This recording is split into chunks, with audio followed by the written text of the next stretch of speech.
اللہ رب العزت نے قرآن مجید میں ارشاد فرمایا وَلَكِنْ كُونُوا رَبَّانِيِّينَ کہ تم ربانی ہو جاؤ بِمَا كُنْتُمْ تُعَلِّمُونَ الْكِتَابَ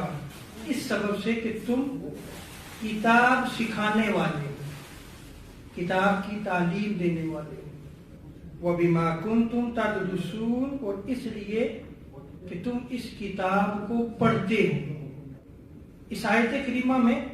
جو اللہ تبارک و تعالیٰ نے ارشاد فرمایا وَلَكِنْ كُونُوا رَبَّانِيِّينَ کہ تم ربانی ہو جاؤ، حضرت عبداللہ ابن عباس رضی اللہ تعالیٰ عنہما اس کی تفسیر میں فرماتے ہیں کہ ربانی کے معنی فقیہ و مدرس کے ہیں، یعنی جو دین میں فکر رکھتا ہے، دین کی سمجھ بوجھ رکھتا ہے، وہ ربانی ہے، یا جو مدرس ہے، جو ٹیچر ہے، جو دین کی تعلیم دیتا ہے، وہ ربانی ہے۔ اسی طرح امام سعید بن جبیر رضی اللہ تعالیٰ عنہ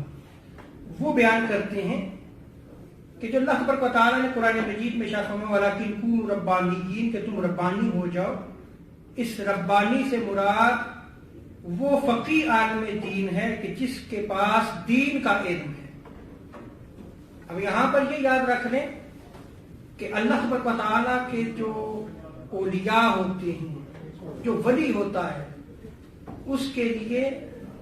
عالم ہونا شرط ہے، اس کے پاس علم ہونا چاہیے۔ جو صاحب مسند ارشاد ہے اس کے پاس علم ہونا لازم ہے، کتاب و سنت کا وہ عالم ہو، اس لیے کہ اس نے آگے دین کو پہنچانا ہے، قرآن و سنت کو پہنچانا ہے۔ امام شافعی علیہ رحمہ فرماتے ہیں کہ اللہ تبارک و تعالیٰ نے کبھی کسی جاہل کو اپنا ولی نہیں بنایا،